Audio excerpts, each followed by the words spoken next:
Small talk. Ugh, just the phrase can make you a little tense, right? Well, it really doesn't have to be that way.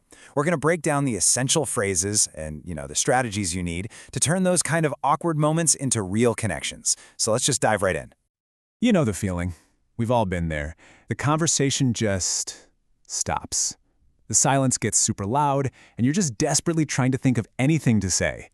Or maybe it's the opposite, and you just can't figure out how to leave politely. That feeling?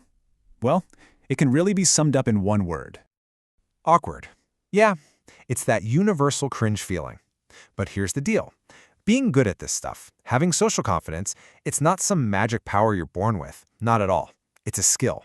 And like any skill, with the right tools, you can turn that anxiety into easy, confident conversation.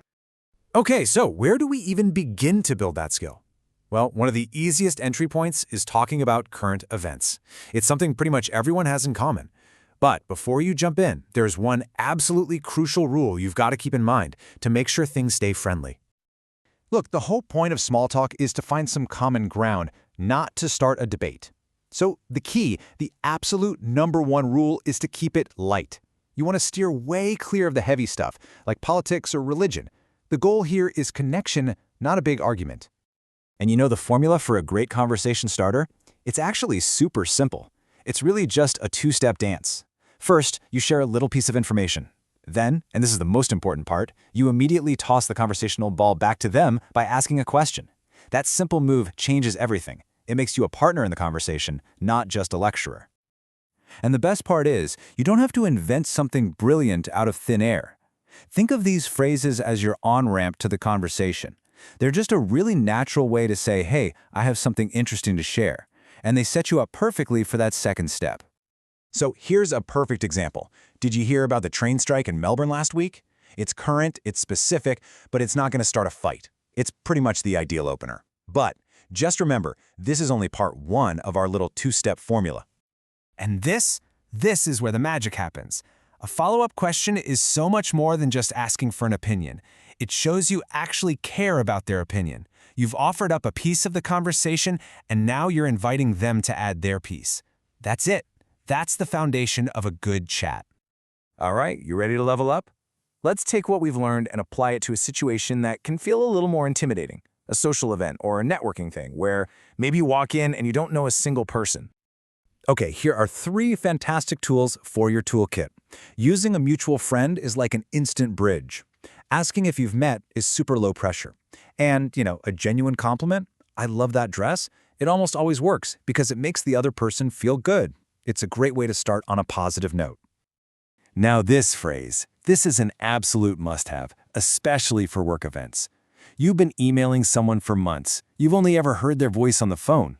When you finally meet, saying, "It's so great to finally put a face to the name," just perfectly closes that gap between virtual and reality. It's warm, it's professional, it's perfect. Okay, here's a classic scenario. You're introduced to someone who's kind of a big deal, someone with a reputation. Saying, "Oh, I've heard so much about you," is a great opener. But what happens when someone says that to you? Well, your response is everything. This right here is the perfect response. All good, I hope? It's got this great mix of being a little bit humble, but also funny.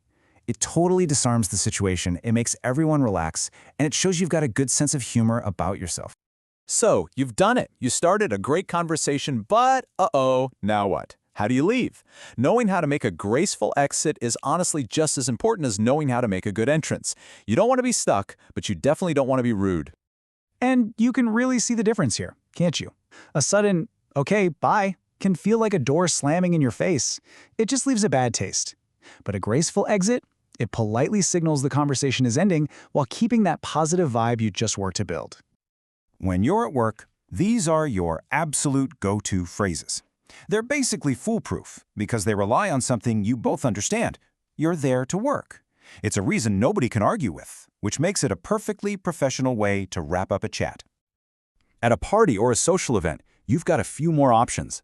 You can be direct and polite, or you can try a more indirect move. My favorite is giving yourself a little mission, I'm going to go grab a drink, or I've got to find my friend.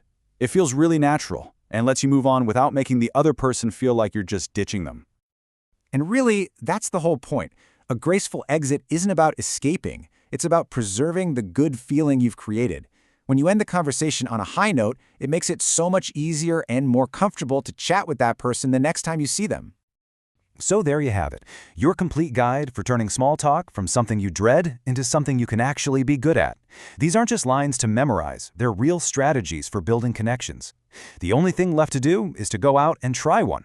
So, looking at these, which phrase are you going to try first?